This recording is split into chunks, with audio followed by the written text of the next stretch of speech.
여러분 안녕하세요. 경제잡학사전 진행의 노무아입니다. 오늘은 특집 방송으로 구성을 해보았는데요. 기업 사정과 인물 로그 그리고 리포트 브리핑 준비되어 있습니다. 먼저 오늘 준비한 기업 이야기 살펴보도록 하겠습니다.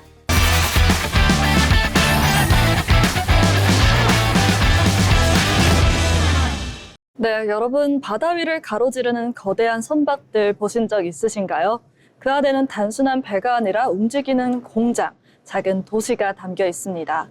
이런 초대형 선박과 해양 플랜트를 만들어 온 기업, 바로 삼성중공업인데요. 오늘 기업사전에서는 대한민국 조선업의 자부심, 삼성중공업의 이야기를 전해드리겠습니다. 삼성중공업은 삼성 계열의 조선 해양 전문 기업으로 본사는 경남 거제에 위치해 있습니다. 거제 조선소는 세계에서 가장 큰 조선소 중 하나로 꼽히는데요. 이곳에서 초대형 유조선, 컨테이너선, LNG 운반선, 해양 플랜트가 건조됩니다. 1974년 설립된 삼성중공업은 40년 넘는 역사를 거치며 한국 조선업의 성장을 이끌어왔는데요. IMF 위기, 글로벌 금융위기 등 굵직한 위기 속에서도 기술 경쟁력으로 버텨내며 세계 1위급 조선사로 자리매김했죠. 삼성중공업의 사업은 크게 두 가지로 나눌 수 있습니다. 하나는 상선, 즉 화물이나 원자재를 운송하는 상업용 선박 분야, 다른 하나는 해양 시추 설비나 가스 채굴 기지를 건조하는 해양 플랜트 분야입니다. 상선에서는 유조선, 초대형 컨테이너선, LNG, LPG 운반선, 자동차 운반선까지 다양한 선박을 제작하고 있고요. 해양 플랜트 분야에서는 시추선, FPSO, FLNG 등 고도의 기술력이 필요한 분야에서 강점을 보입니다. 특히 삼성중공업이 가장 자신 있게 내세우는 분야는 바로 LNG 운박선인데요. 영하 163도로 액화된 천연가스를 실어 나르는 LNG 운반선은 세계적으로 수요가 급증하고 있고 첨단 기술 없이는 만들기 힘든 배입니다. 삼성중공업은 세계 최대 규모의 LNG 운반선 건조 경험을 갖추고 있으며 전기 추진 방식, 친환경 고효율 엔진을 탑재한 차세대 LNG 운반선을 시장에 내놓으며 독보적인 점유율을 유지하고 있습니다. 또한 극지용 쇄빙 LNG선 같은 특수 선박까지 건조하며 기술력을 입증하고 있죠. 해양 플랜트 분야에서도 삼성중공업은 세계 최초로 FLNG를 성공적으로 인도한 기록을 갖고 있습니다. FLNG는 바다 위에서 직접 천연가스를 채굴하고 액화까지 처리할 수 있는 그야말로 움직이는 가스 공장인데요. 이처럼 복잡한 설비를 안정적으로 건조할 수 있는 기업은 전 세계에서도 손에 꼽힙니다. 하지만 삼성중공업의 여정이 항상 순탄했던 것은 아닙니다. 2010년대 이후 조선업 전반이 불황을 겪으며 삼성중공업도 큰 적자를 경험했죠. 특히 해양 플랜트 프로젝트 지원과 원가 부담이 커지면서 구조조정을 단행하기도 했습니다. 최근에는 경쟁사들과의 합종 연횡, 그리고 친환경 선박 수요 증가에 따라 시장 지형이 빠르게 변하고 있습니다. 삼성중공업은 이에 대응해 전기, 친환경 선박 개발에 집중하고 있고 조선업계 패권 경쟁 속에서 다시 한번 도약을 노리고 있습니다. 삼성중공업의 정체성은 바로 기술력입니다. 세계 최초, 세계 최대라는 타이틀을 여러 차례 거머쥐며 한국 조선업을 세계 1위로 끌어올린 주역이죠. 앞으로는 LNG 운반선과 해양 플랜트뿐만 아니라 친환경 선박, 자율 운항 기술, 전기 추진 시스템 같은 미래형 조선 기술을 통해 글로벌 조선업을 이끌어갈 전망입니다. 오늘 함께 살펴본 삼성중공업은 거제에서 출발해 세계 바다를 무대로 초대형 선박과 해양 플랜트를 통해 대한민국 조선업의 위상을 높여온 기업입니다. 물론 불황과 위기도 있었지만 끊임없는 기술 혁신과 친환경 전환을 통해 새로운 항해를 준비하고 있는데요. 앞으로 삼성중공업이 만들어갈 바다 위의 거대한 미래, 그 항로를 함께 지켜보는 것도 흥미로운 관전 포인트가 될 것 같습니다. 지금까지 알아두면 쓸데있는 기업사전 삼성중공업이었습니다.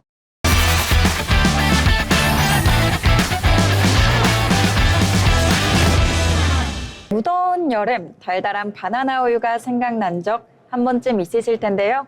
오늘은 이렇게 국민 간식을 만들어 온 기업 빙그레를 소개합니다. 빙그레는 1967년 대일양행이라는 이름으로 거슬러 올라가는데요. 한국 경제가 산업화를 시작하던 시기 빙그레는 우유와 아이스크림을 통해 국내 유제품 산업에 초석을 다졌습니다. 1973년 남양주에 제1공장을 세우면서 대량 생산 체제를 갖췄고요. 1974년 사명을 빙그레로 바꾸며 지금의 브랜드 정체성을 확립했습니다. 언제나 웃음을 주는 기업이라는 뜻인데요. 기억하기도 쉽고 따뜻한 이미지를 심어주고 있습니다. 그리고 같은 해 한국인의 입맛을 사로잡은 음료가 등장하죠. 바로 바나나 맛 우유입니다. 곡선 디자인으로 독특한 항아리 모양의 병은 단순한 패키지를 넘어서 지금까지 하나의 문화로 이어지고 있는데요. 출시 이후 지금까지 누적 판매량이 무려 60억 개 이상에 달할 정도로 세대를 넘어 사랑받는 국민 음료가 됐습니다. 빙그레는 이후에도 해마다 새로운 히트작을 내놓고 있는데요. 1974년 아이스크림 투게더, 1983년 떠먹는 요구르트 요플레, 그리고 1989년 아이스크림 더위사냥, 1992년에는 메로나, 1995년에는 빵또아까지. 이렇게 제품 이름만 들어도 추억이 떠오르실 텐데요.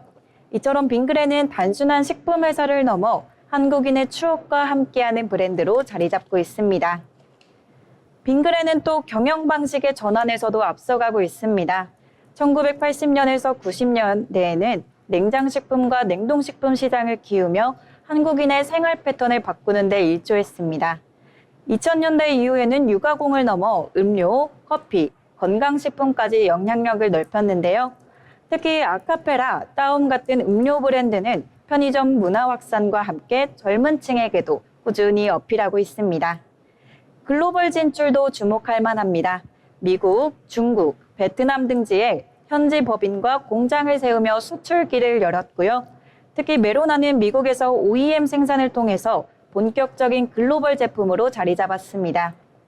베트남에서는 바나나 맛 우유가 한국 문화를 대표하는 아이콘으로 알려지면서 현지 젊은 세대 사이에서 K푸드 입문 아이템으로 통하고 있습니다.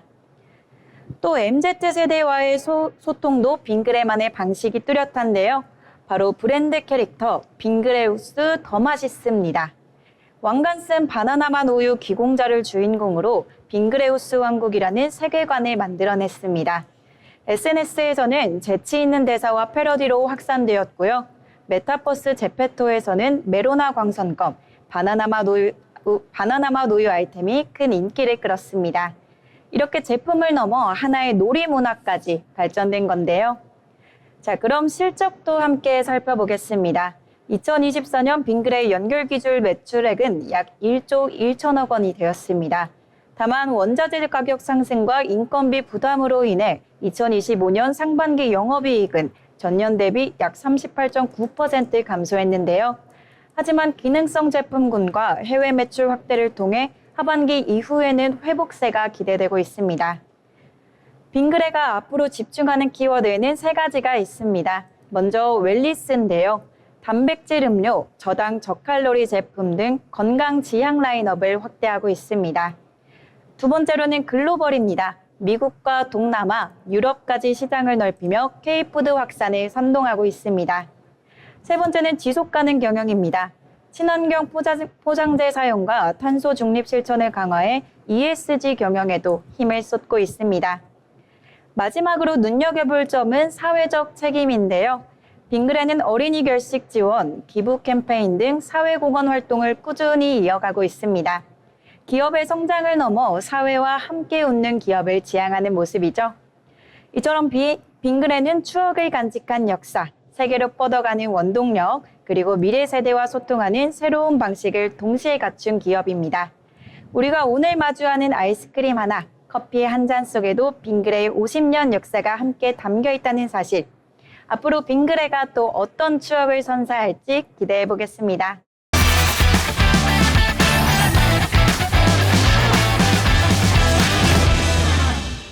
네, 기업 이야기 함께 살펴봤는데요. 다음으로 준비해본 코너는 바로 인물 로그입니다. 어떤 인물의 이야기가 준비되어 있는지 함께 확인하시죠.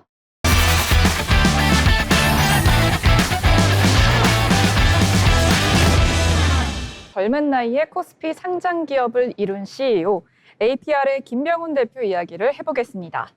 SNS 기반 뷰티 스타트업에서 시작해 매출 4천억 원 규모의 글로벌 기업으로 키운 주인공, 그의 창업 도전과 성장의 순간들, 그리고 앞으로의 비전까지 살펴보시죠.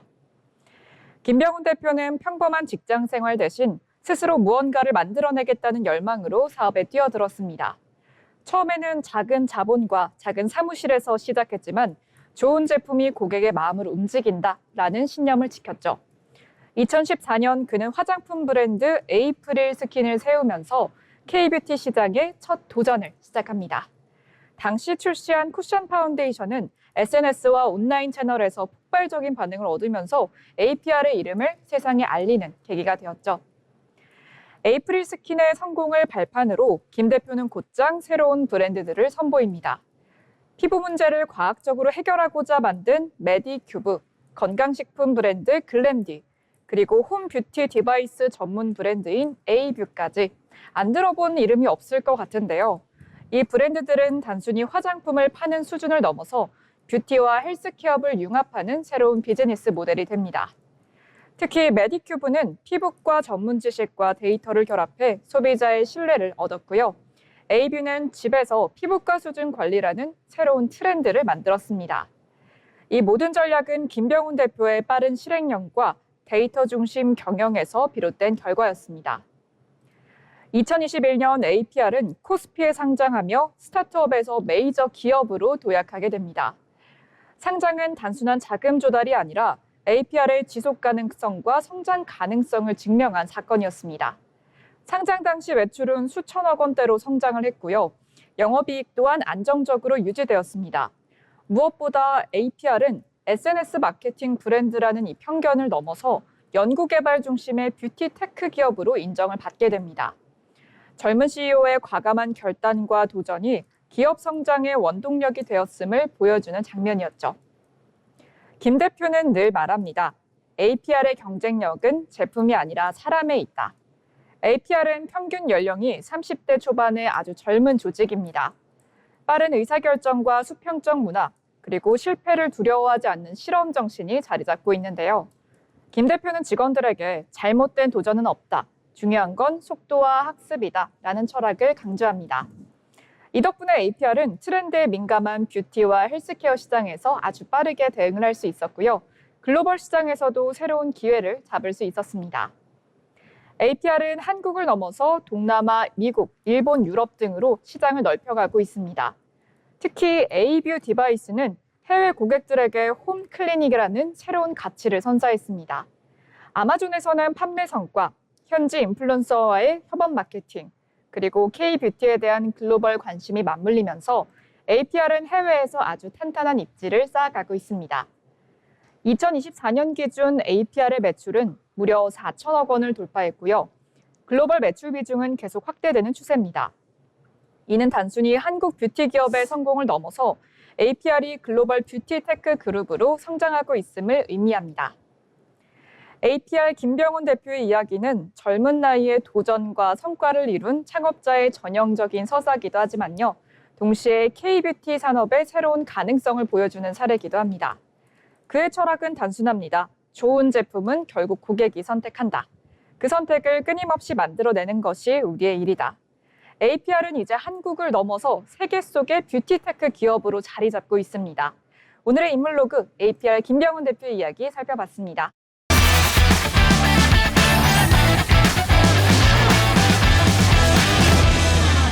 오늘은 한국 뷰티 업계에서 지금 가장 주목받고 있는 인물을 소개해드리겠습니다. 프리미엄 비건 뷰티 브랜드 달바 글로벌의 수장 반성현 대표인데요. 달바라는 이름 아마 들어보신 분들 많으실 겁니다. 특히 숨먼 미스트라는 별명으로 잘 알려진 퍼스트 스프레이 세럼. 전 세계 소비자들 사이에서 입소문을 타며 큰 사랑을 받은 제품. 그 주인공이 바로 반성현 대표입니다. 반성현 대표는 서울대학교 산업공학과를 졸업했습니다. 공학적 분석 능력을 기반으로 문제 해결력과 체계적 사고를 키워왔죠. 졸업 후에는 네이버에 입사해 개발과 전략을 담당했습니다. 당시 빠르게 성장하던 IT 업계에서 디지털 기술과 데이터 분석의 힘을 직접 체득했습니다. 이후 글로벌 전략 컨설팅사 아서드리틀과 AT커니에서 팀장으로 근무하며 시장 분석과 브랜드 포지셔닝, 글로벌 기업들의 전략 수립까지 경험했습니다. 겉으로 보기엔 뷰티와는 거리가 멀어 보이는 경력이지만 이 모든 경험이 훗날 달바 글로벌 창업의 든든한 토대가 되었던 겁니다. 2016년 반 대표는 과감한 결정을 내립니다. 바로 달바 글로벌을 설립하고 단일 브랜드 전략을 선택한 것이죠. 여러 브랜드를 동시에 운영하는 대신 오직 하나의 브랜드에 집중해 세계적인 톱 브랜드로 성장시키겠다. 쉽지 않은 선택이었지만 그는 이를 통해 브랜드의 정체성을 강화하고 소비자에게 신뢰감을 줄 수 있다고 확신했습니다. 그리고 선택한 키워드는 두 가지였습니다. 바로 비건, 그리고 프리미엄. 화이트 트러플과 같은 고급 원료로 차별화를 꾀하며 자연주의와 고급스러움의 결합이라는 브랜드 아이덴티티를 확실히 다졌습니다. 대표 제품인 퍼스트 스프레이 세럼은 미스트의 간편함과 세럼의 영양감을 동시에 잡자는 아이디어에서 시작됐습니다. 하지만 아이디어만으로는 충분치 않았습니다. 분사력, 입자의 크기, 흡수력, 향까지 소비자가 느끼는 작은 불편 하나까지 개선하며 수십 차례의 테스트를 거쳤습니다. 그 결과 단순히 화장품이 아니라 소비자 경험을 바꾸는 혁신적인 제품으로 탄생했고 승무원들이 애용한다는 입소문 덕분에 승무원 미스트라는 애칭으로 국내는 물론 글로벌 시장에서도 큰 사랑을 받게 됐습니다. 달바 글로벌의 성장세는 놀라울 정도입니다. 2024년 매출은 약 3천억 원, 영업이익은 무려 600억 원에 달했습니다. 이는 단순한 수치 이상의 의미가 있습니다. 국내에서만 머무르지 않고 일본, 러시아, 북미, 유럽, 동남아시아 등 전 세계 6개 권역에서 수백억 원 매출을 달성하며 진정한 글로벌 뷰티 브랜드로 도약한 것이죠. 여러분, 한국에서 시작된 브랜드가 이렇게 빠른 시간 안에 성장해서 이제는 세계 시장에서도 인정받고 있습니다. 정말 놀랍지 않으신가요? 반성현 대표가 강조하는 건 늘 같습니다. 제품이 모든 것의 시작이다. 아무리 화려한 마케팅도 결국 소비자가 만족하지 못하면 무용지물이라는 겁니다. 그래서 달바는 작은 불편까지 개선하며 완성도를 높이고 소비자가 체감하는 가치를 최우선으로 두고 있습니다. 또한 그는 내부 구성원들과의 동반 성장을 중시합니다. 스톡 옵션을 통해 직원 모두가 주인의식을 갖게 하고 효율성과 감성을 동시에 살리는 조직 문화를 만들어가고 있습니다. 이런 문화가 달바 글로벌의 빠른 성장 뒤에 숨은 또 다른 원동력이 되고 있습니다. 2025년 달바 글로벌은 드디어 코스피 상장에 성공했습니다. 단순한 자본 조달이 아니라 한국을 대표하는 글로벌 뷰티 기업으로 도약하겠다는 신호탄이었습니다. 앞으로의 목표는 더욱 분명합니다. 2028년까지 매출 1조 원, 해외 매출 비중 70% 달성, 그리고 단순히 화장품을 판매하는 기업을 넘어 소비자에게 라이프 스타일과 경험을 제안하는 슈퍼 브랜드로 성장하는 것. 여러분, 앞으로 달바가 보여줄 여정이 더욱 기대되지 않으신가요? 달바 글로벌의 이야기는 단순히 한 기업의 성공담이 아닙니다. 한국 뷰티 산업이 어떻게 세계 무대에서 경쟁력을 키우고 글로벌 시장에서 자리를 잡아가는지 보여주는 살아있는 사례입니다.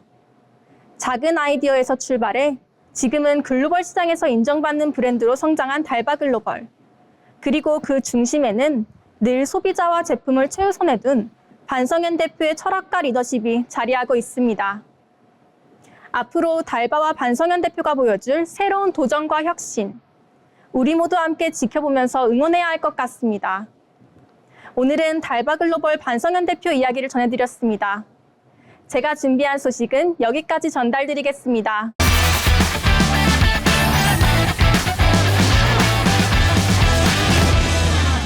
오늘 소개해드릴 인물은요. 모바일 메신저 카카오톡 하나로 대한민국의 소통 방식을 바꿔놓은 창업자이자 자산의 절반 이상을 사회에 기부한 기업인 바로 김범수 카카오 의장입니다. 김범수 의장은 1966년 서울에서 태어나 서울대 산업공학과를 졸업했습니다. 어린 시절 넉넉하지 않은 형편 속에서도 컴퓨터만 있으면 세상을 바꿀 수 있다. 이런 믿음으로 프로그래밍에 빠졌다고 합니다. 대학 졸업 후 삼성 SDS에서 직장 생활을 하다가 1998년 벤처 바람이 불던 시기에 회사를 나와 동료들과 함께 한 게임을 창업하게 됩니다. 이후 네이버와 합병하며 국내 대표 포털 NHN을 공동 창업하게 되죠. 하지만 당시 김범수 의장은 경영 철학의 차이로 NHN을 떠나게 됩니다. 그리고 모든 것을 내려놓고 미국으로 건너가 3년 동안 이른바 방황의 시기를 걷게 되는데요. 이때 공백이 이후 카카오의 탄생으로 이어지게 됩니다. 2010년 김범수 의장은 스마트폰 시대에 주목하며 모든 사람의 주소록에 존재하는 앱을 만들겠다는 목표로 모바일 메신저 카카오톡을 출시합니다. 당시만 해도 네이버나 다음 같은 대형 포털과의 경쟁이 무모해 보였지만 무료 문자 서비스와 간결한 UI, 푸시 알람을 최초로 도입한 기술 혁신으로 카카오톡은 단숨에 국민 메신저로 자리 잡게 됐습니다.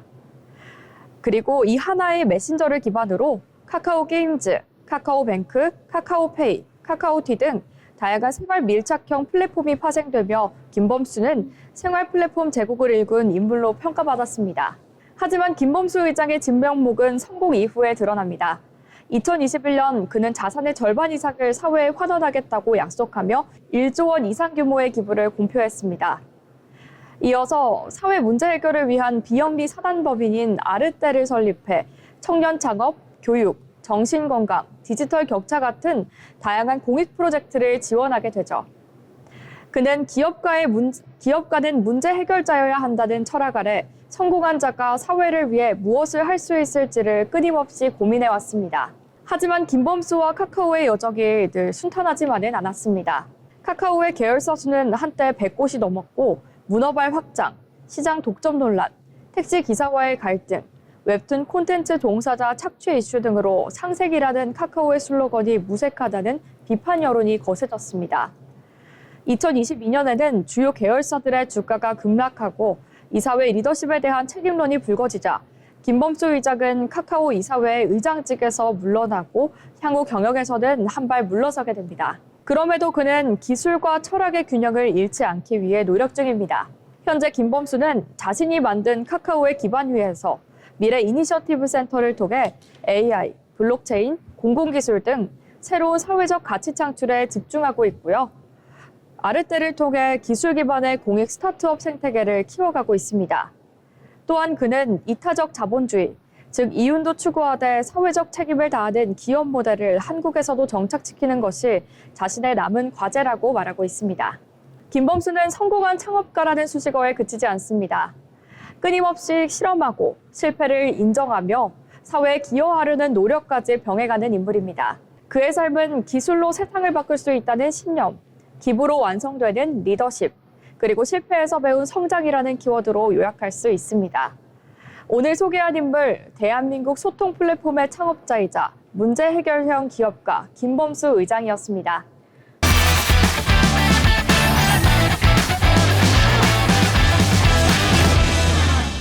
네, 이렇게 기업에 이어 인물에 대한 이야기까지 한번 살펴봤습니다. 다음으로 준비한 코너는요, 바로 리포트 브리핑 시간인데요. 오늘은 어떤 증권사 리포트가 준비되어 있는지 살펴보도록 하겠습니다.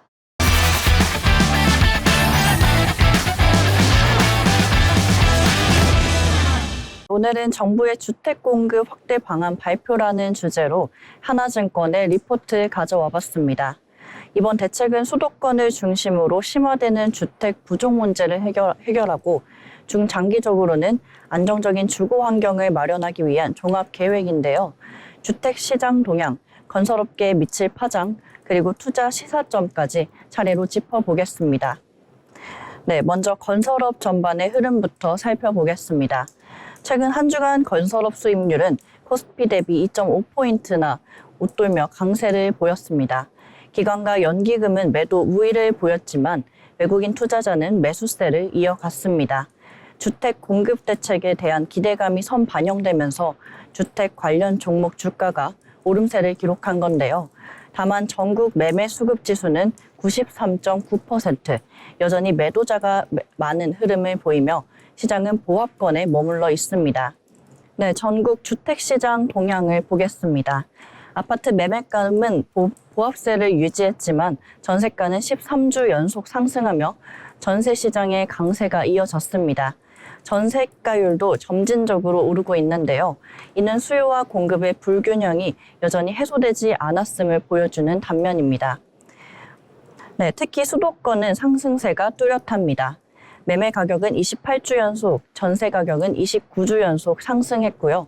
서울은 매매가 33주 연속, 전세가 30주 연속 상승을 이어가고 있습니다. 강남권을 중심으로 한 상승세가 길게 이어지고 있다는 점 눈여겨볼 필요가 있겠습니다. 네, 반면 지방의 흐름은 다소 다릅니다.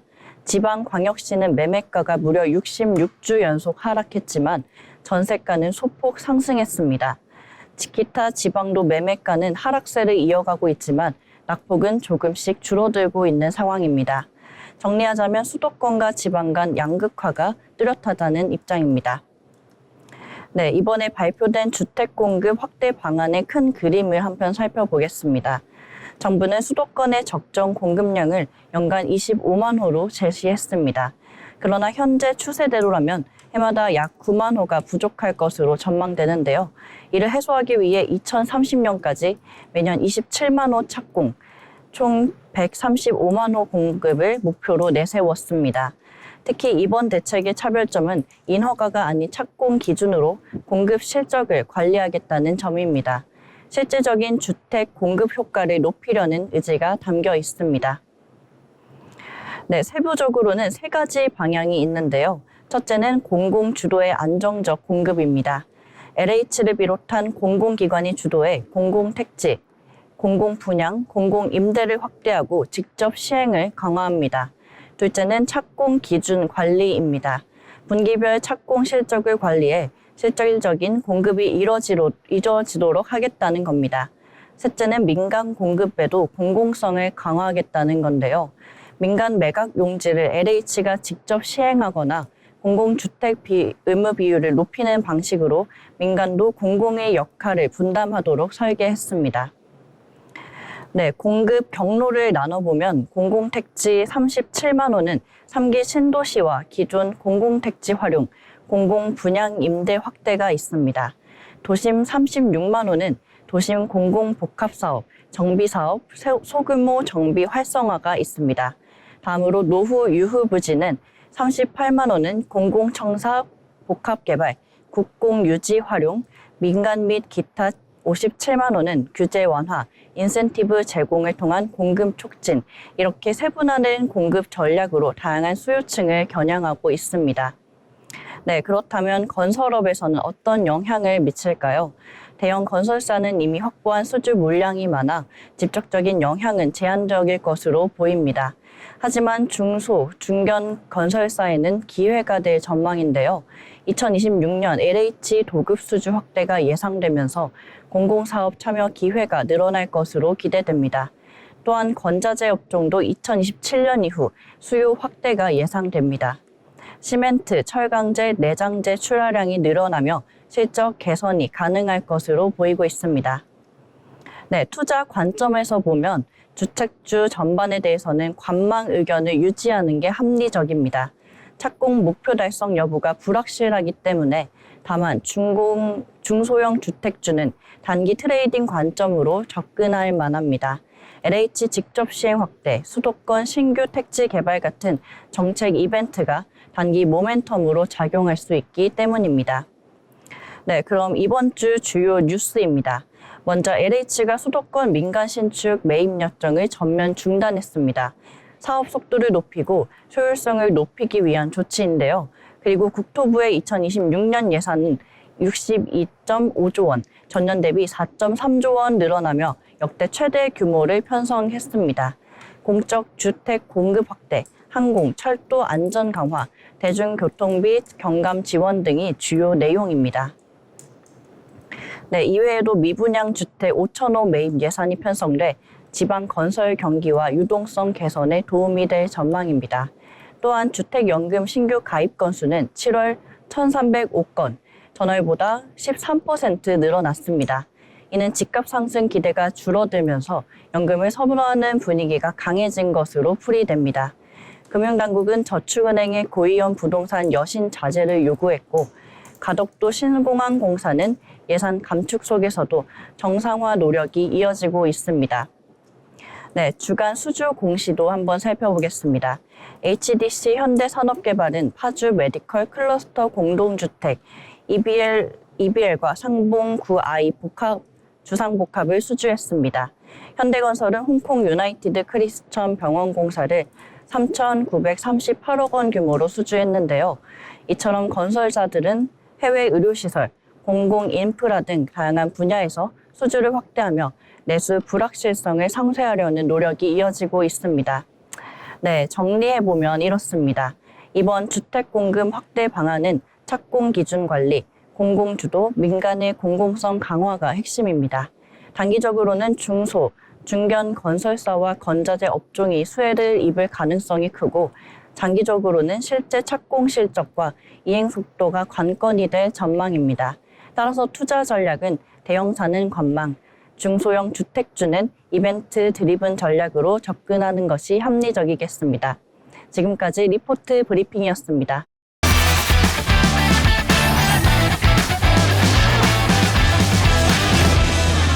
투자 리포트 시간입니다.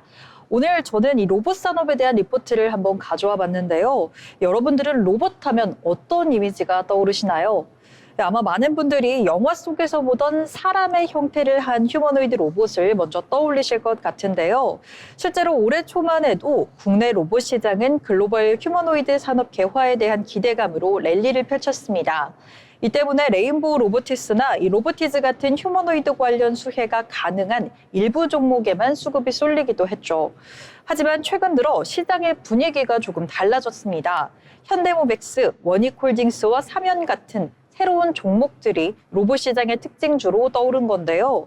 이러한 변화에는 지난 8월 국회를 통과한 노란봉투법이 있었습니다.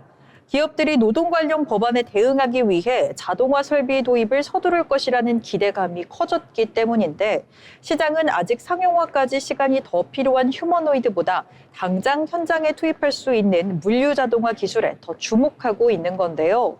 지금부터 이 새로운 특징주들을 조금 더 깊이 들여다보겠습니다. 첫 번째는 바로 현대모백스입니다. 현대모백스는 현대엘리베이터가 지분 66.9%를 보유한 물류 자동화 전문 업체죠. 이 회사가 매출은 크게 물류 자동화, PSD, 즉 승강기 안전문과 IT 서비스로 구성되어 있고 전사 매출의 통상 82%가 물류 자동화 사업에서 발생합니다. 2025년 2분기에는 매출 989억 원, 영업이익 45억 원을 기록했는데요. 영업이익은 원달러 환율 하락과 외주 가공비 증가로 인해 전년 동기 대비 8.2% 감소했습니다. 하지만 인건비 상승과 인력 부족이라는 구조적 문제 속에서 로봇 투자 확대는 필연적이기 때문에 현대모백스의 성장세는 앞으로도 지속될 것으로 전망하고 있습니다. 또한 이 회사는 LG CNS, 포스코 DX 등과 달리 그룹사에 대한 의존도가 낮고 타이어 음식료 등 다양한 외부 고객사를 확보했다는 강점이 있는데요. 노란봉투법 통과 이후 주가가 10거래일 만에 58.4% 상승하며 사상 최고가를 경신하기도 했습니다. 다음은 원익홀딩스 살펴보겠습니다. 원익홀딩스는 휴머노이드의 작업부인 이 덱스트러스를 개발하는 비상장 자회사 원익 로보틱스를 보유하고 있어 간접 투자 대상으로 떠올랐습니다. 이 자회사의 알레그로 핸드 V5는 메타와 엔비디아와 같은 글로벌 빅테크 기업들이 연구 개발용으로 활용할 만큼 그 기술력을 인정받고 있습니다. 덱스트러스 휴머노이드 생산 원가의 약 15%를 차지하는 핵심 부품으로 국내 시장에서 덱스트러스 관련 수혜가 가능한 종목이 원익홀딩스가 유일하다는 점에서 더욱더 긍정적으로 평가받고 있습니다. 이와 함께 지난 9월 9일 광주과학기술원이 세계 최대 규모의 로봇 집기 데이터세트를 구축했다는 소식이 관련주로 매수세가 몰리면서 주가가 하루 만에 21.52% 급등했는데요. 원익홀딩스 주가는 연초 대비 201% 상승하며 큰 기대감을 반영했지만 유의미한 매출 성장 시점이 아직은 불확실하다는 점이 리스크로 작용할 수 있다는 점 참고하셔야겠습니다. 마지막으로 삼연 살펴보겠습니다. 삼연은 1988년에 설립된 모빌리티용 액추에이터 솔루션 전문 기업으로 잘 알려져 있는 기업이죠. 2025년 2분기 매출액은 269억 원, 영업이익은 15억 원을 기록했습니다. 특히 방산 및 로봇용 액추에이터를 중심으로 한 신사업 연구 개발에 힘입어 신사업 관련 매출 비중이 2022년 6%에서 2024년 11%까지 성장했습니다. 지난 9월 9일에는 국내 최초로 고하중 자율주행 로봇 상용 개발을 완료했다고 밝혔습니다. 이 로봇은 사중 안전체계와 고속주행이 가능하며 최대 10톤까지 운반할 수 있어 차별적 경쟁력을 갖추고 있습니다. 사면은 이 기술력을 바탕으로 2025년 로보월드와 CES 2026에 출품하며 부품 공급자에서 플랫폼 기업으로 성장하겠다라는 계획을 밝힌 바 있습니다. 또한 현대자동차그룹의 휴머노이드 사업 구조에서 액추에이터 외주 생산 파트너로 채택될 가능성이 높다라는 점 큰 투자 포인트로 꼽히고 있습니다. 외주 생산 물량은 전체 시장의 70%에 달할 것으로 예상되며 사면의 주가는 아직 이 사업 가치를 충분히 반영하지 않았다라는 점에서 향후 상승 여력이 충분하다는 분석입니다. IM증권 리포트는 국내 로보티스 섹터에 대한 비중 확대 의견을 유지했습니다. 이는 로보티스가 1,000억 원 규모의 유상증자를 통해 우즈베키스탄에 신규 공장을 증설하는 등 대규모 캐파 증설 일정이 구체화되고 있기 때문인 것으로 분석됩니다. 또한 테슬라 옵티머스 3세대 공개, 보스턴 다이내믹스 상장 등 하반기부터 내년 초까지 휴머노이드 관련 주요 이벤트가 이어질 전망이라 액추에이터 업종에 대한 수급 확대가 기대된다고 전했는데요. 최근 특징주 중에서는 사면의 향후 주가 전망이 가장 긍정적이라고 판단하며 최선호주로 제시하고 있습니다. 네, 이렇게 새롭게 떠오르는 로봇 관련 특징주들을 한번 살펴봤는데요. 이제는 공상과학이 아닌 우리의 일상 가까운 곳에 스며들어 있는 이 로봇, 어디까지 성장할 수 있을지 지켜봐야겠습니다. 이상 투자 리포트 전해드렸습니다.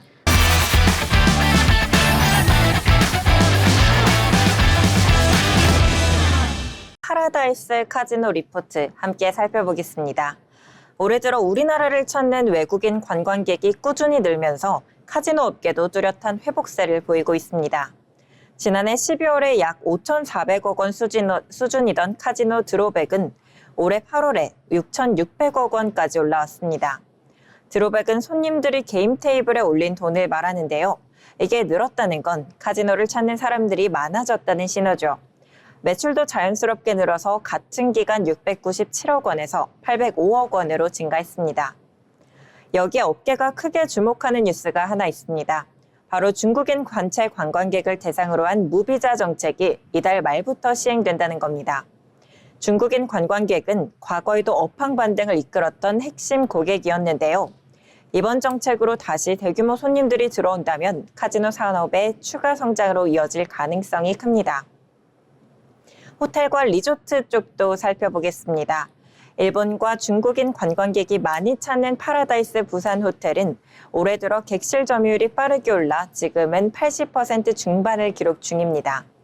내국인 호캉스 수요가 큰 파라다이스 시티도 안정적으로 높은 점유율을 유지하고 있습니다. 한 가지 변화라면 최근 들어 일본인 관광객은 줄고 또 중국인 관광객은 빠르게 늘고 있다는 겁니다. 따라서 앞으로 매출 구조에도 변화가 나타날 수 있습니다. 업계 경쟁 구도도 한번 살펴보겠습니다. 국내 외국인 전용 카지노 시장은 크게 파라다이스와 GKL 이 두 회사가 나눠 가지고 있는데요. 최근에는 파라다이스가 더 빠른 회복세를 보이고 있습니다. 또 소비 패턴의 변화도 주목할 만합니다. 예전에는 중국인 VIP, 이른바 하이롤러들의 매출 기여도가 압도적이었는데요. 요즘은 중산층 관광객, 즉 미드티어 고객이 늘고 있습니다. 이들은 카지노만 즐기는 게 아니라 호텔, 숙박, 음식, 쇼핑까지 고르게 소비하기 때문에 사업 전반의 수익 구조가 예전보다 안정적으로 바뀌는 흐름이 보입니다. 파라다이스는 여기에 만족하지 않고 사업을 더 넓혀가고 있습니다. 카지노 단일 사업을 넘어 복합 리조트, 국제회의와 전시, 그리고 각종 공연 같은 다양한 콘텐츠를 강화하는 방향이죠. 즉 손님들이 카지노만 하고 떠나는 게 아니라 머무는 동안 더 많은 소비를 할 수 있도록 체류형 리조트로 변신하고 있다고 보시면 됩니다. 그러면 투자자 입장에서는 어떻게 봐야 할까요? 리포트에서는 파라다이스에 대해 여전히 매수 의견을 유지했습니다. 그리고 목표 주가를 기존 18,400원에서 25,000원으로 크게 올렸습니다. 이건 회사 실적이 확실히 회복세를 타고 있고 또 앞으로도 성장할 동력이 뚜렷하다고 본 겁니다. 특히 전문가들이 꽤 보수적으로 계산했는데도 지금 주가보다 더 오를 가능성이 충분하다고 판단한 거죠. 물론 주의할 점도 있습니다. 중국인 단체 관광객이 돌아온다고 해도 과거처럼 큰손 소비를 할지는 아직은 알 수 없습니다. 또 국적별 고객 비중 변화에 따라 수익성이 달라질 수 있고요. 관광 소비 패턴이 예전과 달라졌다는 점도 변수입니다. 따라서 앞으로는 단순한 방문객 수가 아니라 어떤 고객이 와서 어디에 얼마를 쓰는지 보는 게 더 중요합니다. 정리하자면 파라다이스 카지노는 외국인 관광객 증가, 중국 단체 관광객 무비자 정책, 복합 리조트 다각화 전략을 기반으로 성장세를 이어가고 있습니다. 성장의 그림은 긍정적이지만 고객 소비 패턴 변화와 국적별 매출 구조 변화는 반드시 모니터링해야 할 리스크입니다. 이상 리포트 브리핑이었습니다.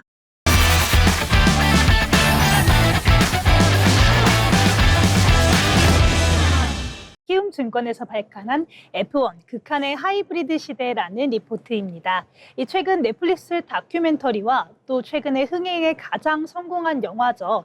F1 더 무비가 흥행하면서 국내에서도 포뮬러에 대한 관심이 뜨거워지고 있는데요. 오늘 리포트 함께 보시면서 완성차 업체들의 F1 복귀와 진출 배경, 또 그리고 하이브리드 기술력 검증의 장으로서 F1이 갖는 의미까지 함께 이야기해 보도록 하겠습니다. 먼저 이르면 2029년부터 미국 자동차 시장의 상위 5개 그룹 가운데 현대차 그룹만 유일하게 F1의 V6 하이브리드 파워 유닛을 공급하지 않는 업체로 남게 됩니다. 현재 F1은 단순한 레이스가 아니라 극한의 주행 환경에서 양산용 하이브리드 시스템과 교집합을 이루기 시작했는데요. 이에 따라서 글로벌 완성차 업체들은 기술력을 검증하고 경쟁사를 추월하기 위해서 다시 F1 시장에 뛰어들고 있는 상황입니다. F1은 2014년부터 V6 터보 하이브리드 파워 유닛을 도입했습니다. 2026년부터는 내연기관의 출력 비중이 줄고 전기 모터의 출력 비중이 늘어나면서 사실상 엔진과 모터의 5대5 비율이 될 예정이라고 하는데요. 또 연료도 100% 지속 가능한 연료로 바뀌면서 친환경 규제가 강화될 전망입니다. 이런 변화가 완성차 업체들에게는 미래차 기술 검증의 무대가 되고 있습니다. 현재 메르세데스는 F1 파워 유닛 최대 공급사입니다. AMG 라인업 매출의 절반 이상이 F1 경험에서 비롯된 기술의 양산에 접목한 결과라고 하는데요. 전체 판매량의 15%에 불과한 고급차가 전체 영업이익의 절반 가까이를 차지할 정도로 수익성이 굉장히 높은 차량이라고 합니다. 이 페라리 역시 F1 R&D 비용 증가에도 불구하고 2025년 상반기 에빗 마진이 30.9%, 에비라 마진이 39.7%를 기록하면서 높은 멀티플을 정당화하기도 했습니다. 결국 F1에서 살아남은 고성능 차가 돈이 된다라는 결론으로 이어지고 있는 상황인데요. 오늘 리포트에서는 현대차 그룹이 미국 시장의 의존도가 높다라는 점에서 F1 진출의 필요성이 크다라고 지적하고 있습니다. 미국은 연간 24회 그랑프리 중 3회를 유치할 정도로 흥행을 이끌고 있고요. 또한 하이브리드 차 시장도 일본계 업체가 과점하고 있는 상황입니다. 오늘 2025년 뉴욕에서 열릴 CEO 인베스터 데이에서 현대차가 하이브리드 확대 전략을 강조할 가능성이 크지만 투자자 설득을 위해서는 F1 같은 무대에서 기술 경쟁력을 입증하는 것이 필요하다는 분석입니다. 현대차는 F1 대신에 WRC, 월드 랠리 챔피언십과 WEC, 내구 레이스에 참여해 왔습니다. 특히 WRC에서는 i20N 기반의 하이브리드 엔진을 시험했지만 비용 부담으로 인해서 최근 다시 내연기관 체제로 돌아가고 있는 상황이고요. 2026년부터는 제네시스 브랜드로 WEC 하이퍼카 경기에 출전해서 3.2리터 V8 하이브리드 엔진을 선보일 예정이라고 합니다. 다만 오늘 리포트에서는 WRC와 WEC는 현행 기술 검증에는 적합하지만 10년 뒤를 준비하는 장기 투자의 무대로는 F1만한 곳이 없다라고 이야기하고 있기도 합니다. 현재 미국 하이브리드 차 시장은 토요타와 혼다가 54.5%를 점유하고 있는데요. 포드까지 포함하면 상위 3사가 무려 87%를 차지하는 상황입니다. 이들은 모두 2026 시즌부터 F1에 직간접적으로 참여해서 하이브리드 기술을 고도화할 계획이라고 밝혔는데요. 반면에 현대차는 아직 F1 진출 계획은 없는 상황이기 때문에 장기적으로도 기술 격차를 메우지 못할 경우 위험 요인이 될 수 있다는 분석이 함께 나오고 있습니다. 지금까지 키움증권에서 발간한 F1 극한의 하이브리드 시대라는 리포트를 함께 살펴봤습니다. 이 넷플릭스 다큐와 영화로 국내에서도 인기가 매우 높아진 F1 같은 경우 이제 단순한 모터스포츠라고 보기 어렵습니다. 완성차 업체들이 하이브리드 기술을 검증하는 검증의 장이 되어가고 있는 상황인데요. 또한 자동차 시장들이 글로벌 브랜드 이미지를 강화하는 무대로도 자리매김하고 있습니다. 우리나라의 현대차 그룹이 당장에 F1에 진출하기는 어려울 수 있겠지만 글로벌 경쟁사들이 하나둘 복귀하는 상황 속에서 앞으로 어떤 전략적 선택을 내릴지 주목해봐야 되는 상황이 되겠습니다. 지금까지 투자 리포트 전해드렸습니다.